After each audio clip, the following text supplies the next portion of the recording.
بسم اللہ الرحمن الرحیم۔ اللہ اکبر کبیرہ والحمدللہ کثیرہ وسبحان اللہ بکرۃ واصیلا۔ دیکھیے، ہم اپنے دنیاوی زندگی کے اندر اپنے تمام معاملات کو چھوڑ کر اللہ تعالیٰ کی طرف رجوع کو اختیار کرتے ہیں اور یہ سوچتے ہیں کہ ہم اپنی یہ جو زندگی ہے یہ عارضی ہے، اس زندگی کے اندر جو ہم کریں گے اس سے کئی درجے بہتر ہے کہ ہم اللہ تعالیٰ کی طرف رجوع کر لیں۔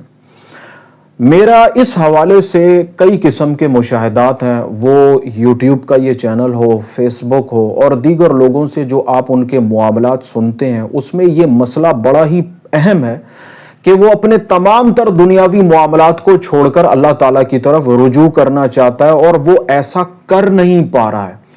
یہ چاہے مرد حضرات ہوں چاہے خواتین ہوں، اس حوالے سے وہ بڑے ہی پریشان رہتے ہیں کہ کیا کریں۔ کوئی ایسا عمل، کوئی ایسا وظیفہ، کوئی ایسی دعا بتا دیجئے کہ دنیاوی معاملات ترک ہو جائیں اور ہم اللہ تعالیٰ کی طرف رجوع کر لیں۔ سب سے پہلے میں یہاں یہ بات عرض کروں گا کہ اگر آپ کی بھی یہی سوچ ہے کہ آپ اپنی دنیاوی معاملات کو چھوڑ کر اللہ کی طرف، صرف اللہ کی طرف رجوع کرنا چاہتے ہیں، تو میری رائے یہ ہوگی کہ آپ کی یہ سوچ غلط ہے، ایسا سوچنا ہی غلط ہے۔ اور اگر آپ ایسا سوچ رہے ہیں، اس حوالے سے چاہتے ہیں، تو بھی آپ غلطی پر ہیں۔ اس کی بنیادی وجہ کیا ہے پہلے یہ بتا دوں۔ دیکھیے، اللہ تبارک و تعالیٰ نے اس دنیا کے اندر بے شمار قسم کی نعمتوں کو پیدا فرمایا ہے، اور یہ جتنی بھی نعمتیں آپ کو اپنی آنکھ کے مشاہدے سے نظر آتی ہیں، مشرق و مغرب، شمال و جنوب، عرش و فرش کے درمیان جو کچھ بھی موجود ہے، یہ در حقیقت اللہ تبارک و تعالیٰ نے انسانیت کے لیے اور مخلوق کے لیے پیدا کیا ہے۔ نمبر ایک، اس بات کو سمجھیں۔ نمبر دو، کہ دنیاوی زندگی کو گزارنے کا مقصد یہ ہے کہ آپ کے انتقال کے بعد جو آپ سے پوچھا جائے گا، جو آپ کا صلہ ہوگا، وہ یہی آپ کی دنیاوی زندگی ہوگی۔ ہم دنیاوی معاملات کو ترک کرتے ہیں، دنیاوی معاملات کو چھوڑ دیتے ہیں، یا ہماری کوتاہی کی وجہ سے دنیاوی معاملات میں بگاڑ پیدا ہو جاتا ہے، اور پھر ہم کیا کرتے ہیں؟ ہم راہ فرار اختیار کرتے ہیں۔ ہم کہتے ہیں کہ بس اب دنیا کے اندر کچھ نہیں کرنا، دنیاوی معاملات کو، سب چیزوں کو چھوڑ کر اب اللہ تعالیٰ کی طرف رجوع کر لیتے ہیں، ان چیزوں کو چھوڑ دیتے ہیں۔ تو در حقیقت ہم دنیاوی معاملات سے مقابلہ کرنا، زندگی کو گزارنا اپنے نزدیک مشکل سمجھ رہے ہوتے ہیں، اور اللہ تعالیٰ کی طرف رجوع کرنا، اس تک پہنچنا یا اس کو یاد کرنا، یہ ہمارے لیے آسان ہوتا ہے، جبکہ حقیقت یہ ہے کہ دنیاوی معاملات کو نبھانا بنسبت رب العالمین کی طرف رجوع کرنے کے آسان ہے۔ اور پھر اصل امتحان ہی آپ کا اسی معاملے پر ہے، نہ کہ یاد الہی پر۔ اصل معاملہ حقوق العباد کا ہے، اصل معاملہ آپ کے دنیاوی معاملات کا ہے کہ آپ نے اپنے جو حقوق آپ پر دوسروں کے تھے، کیا وہ آپ نے ادا کیے۔ اصل معاملہ جو ہے وہ اس کا ہے۔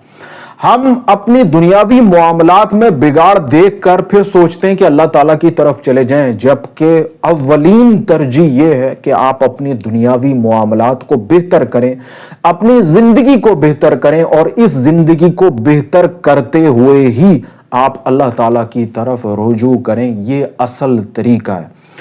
مثال کے طور پر کسی خاتون کا فون آیا، انہوں نے اپنے دنیاوی معاملات کی بڑی پریشانیوں کا ذکر کیا، اپنے گھریلو معاملات کی پریشانیوں کا ذکر کیا، اور پھر اس تمام ذکر کے آخر میں انہوں نے اس بات کی خواہش کا ظاہر کیا کہ میں اب ان تمام چیزوں کو چھوڑ کر اللہ تعالیٰ کی طرف رجوع کرنا چاہتی ہوں، اللہ تعالیٰ کو پکارنا چاہتی ہوں، بس میری پوری توجہ اب اس کی طرف ہو جائے۔ اگر آپ بھی ایسا سوچتے ہیں یا معاملات آپ کے ساتھ بھی ایسے ہیں، تو میں کہوں گا کہ آپ غلطی پر ہیں۔ سب سے پہلے اولین ترجیح اپنی زندگی کو بہتر بنانا ہے، اپنے روزگار کے معاملات کو دیکھنا ہے۔ آپ کا جو حق بنتا ہے، جو آپ نے ادا کرنا ہے، وہ آپ نے ادا ہی کرنا ہے، آپ اسے راہ فرار اختیار نہیں کر سکتے۔ اولین ترجیح آپ کی دنیاوی زندگی ہے، پہلے آپ اس کو بہتر بنا لیں، اور اس کو بہتر بناتے ہوئے ہی آپ رب العالمین کی طرف رجوع کر سکتے ہیں۔ ایسا نہیں ہے کہ اس کے لیے آپ کو خاص جنگل میں جانا پڑے گا، ترک دنیا کرنی پڑے گی، ایسا ہرگز نہیں ہے۔ اللہ تبارک و تعالیٰ کی طرف آپ دنیاوی کام میں رہتے ہوئے بھی رجوع کر سکتے ہیں، اور یہ بہتر طریقہ ہے تاکہ وہ حقوق جو آپ پر ہیں آپ نے ادا کرنے، آپ اس کی ادائیگی بھی کر سکیں اور اللہ رب العزت کو یاد بھی کر سکیں۔ ایسا نہیں ہے کہ دنیا کو چھوڑ دیں، کیونکہ دنیا ہی آخرت کی کھیتی ہے۔ جو کچھ آپ اس دنیا کے اندر کریں گے اسی کا صلہ، اسی کا بدلہ آپ کو ہی آخرت میں ملے گا۔ اور پھر آپ سے سوال بھی اسی حوالے سے ہوگا کہ جو دنیاوی زندگی، دنیاوی مہلت ہم نے آپ کو دی تھی اس کا آپ نے کیا کیا؟ جو صحت ہم نے آپ کو دی تھی، جو جوانی ہم نے آپ کو دی تھی، جو مال ہم نے آپ کو دیا تھا، جو آپ کو اختیار ہم نے آپ کو دیا تھا، اس کا آپ نے کیا کیا؟ کیا آپ نے اپنے رشتہ داروں کا حق ادا کیا؟ کیا آپ نے اپنے پڑوسیوں کا حق ادا کیا؟ کیا آپ نے اپنے دوست احباب کا حق ادا کیا؟ کیا فلاں زندگی کے مقام پر ایک ایسا سفید پوش آپ کے پاس آیا تھا، کیا آپ نے اس کی مدد کی تھی؟ کیا وہ نیکیاں جس پر آپ کا اختیار تھا، آپ کر سکتے تھے، آپ نے وہ کی تھی؟ اور اگر نہیں کیا یہ سب کچھ تو آپ کو اس کا جواب دینا ہوگا کہ آپ نے کیوں نہیں کیا۔ تو در حقیقت اصل زندگی آپ کی یہی ہے جس میں آپ کو آخرت کا جواب دینا ہے۔ دنیا ہی آخرت کی کھیتی ہے۔ آپ اللہ رب العالمین کو یاد کر سکتے ہیں اس بات کو اپنے سامنے رکھتے ہوئے کہ وہ مولا آپ کی شہرک سے زیادہ قریب ہے۔ اس بات پر توکل اختیار کر لیجئے کہ زندگی کے اندر جو کچھ ہو چکا، جو کچھ ہو رہا اور جو کچھ ہوگا، ایسا نہیں ہے کہ آپ کا مالک و خالق اس سے غافل ہے، بلکہ وہ ہر لمحے آپ پر نگاہ کیے ہوئے ہے، آپ کو دیکھ رہا ہے۔ فرق صرف اتنا ہے کہ آپ نے اس کی طرف رجوع نہیں کیا، توجہ نہیں کی، دھیان نہیں کیا، اپنی زندگی پہ غور و فکر اختیار نہیں کیا، یہاں تک کہ آپ نے اس کی تخلیقات پر بھی غور و فکر اختیار نہیں کیا۔ تو جو لوگ ترک دنیا کا سوچ رہے ہیں یا یہ سوچتے ہیں کہ میں سب کچھ چھوڑ کر اللہ رب العزت کی طرف اپنے دھیان کو منتقل کر دوں، اس کی طرف رجوع کر لوں، تو ایسا ہرگز نہیں ہے۔ آپ کو دنیاوی معاملات بہتر کرنا ہوں گے۔ اصل کامیابی دنیاوی معاملات کی بہتری اور اسی دوران اللہ تعالیٰ کی طرف رجوع کرنا ہے۔ یہاں میں ایک بات عرض کر دوں، میرے پیر و مرشد نے مجھے ایک بات عرض کی کہ دیکھو، سب کچھ چھوڑ کر پہاڑ پر جا کر بیٹھنا بڑا آسان ہے، اور سب کچھ سامنے رکھ کر اس کی یاد کی طرف متوجہ رہنا بڑا مشکل ہے۔ آسان پہاڑ پہ جانا آسان کیوں ہے؟ پہاڑ پہ جانا آسان اس لیے ہے کہ یہ ایک دفعہ کی مشقت ہوگی، ایک دفعہ کا سخت فیصلہ ہوگا، ایک ہی دفعہ کی ترک دنیا ہوگی اور پھر آپ چلے جائیں گے۔ اور مشکل کام سب چیزوں کو سامنے رکھ کر کرنا کیوں ہے؟ کہ اس میں آپ کو ہر چیز کا خیال رکھنا ہوگا۔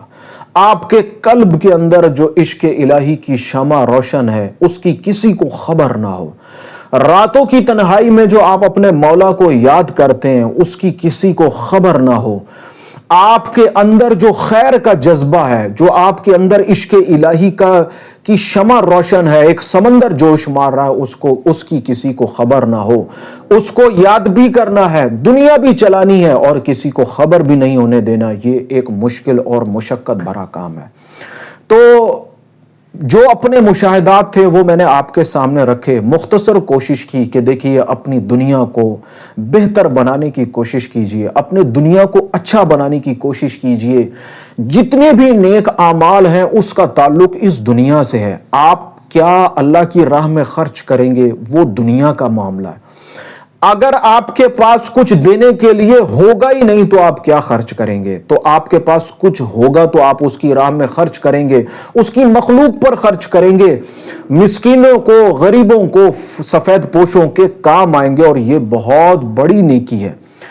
جو عبادات، ذکر، اذکار آپ کرتے ہیں وہ آپ کا انفرادی عمل ہے، آپ کی اپنی ذات تک محدود ہے، لیکن جو کام آپ اپنی ذات سے نکل کر کرتے ہیں وہ عمل آپ کی ذات سے نکل کر بلکہ دوسرے انسانوں تک پھیل جاتا ہے، اور یہی عمل آپ کے موت کے بعد آپ کے لیے صدقہ جاریہ ہوگا۔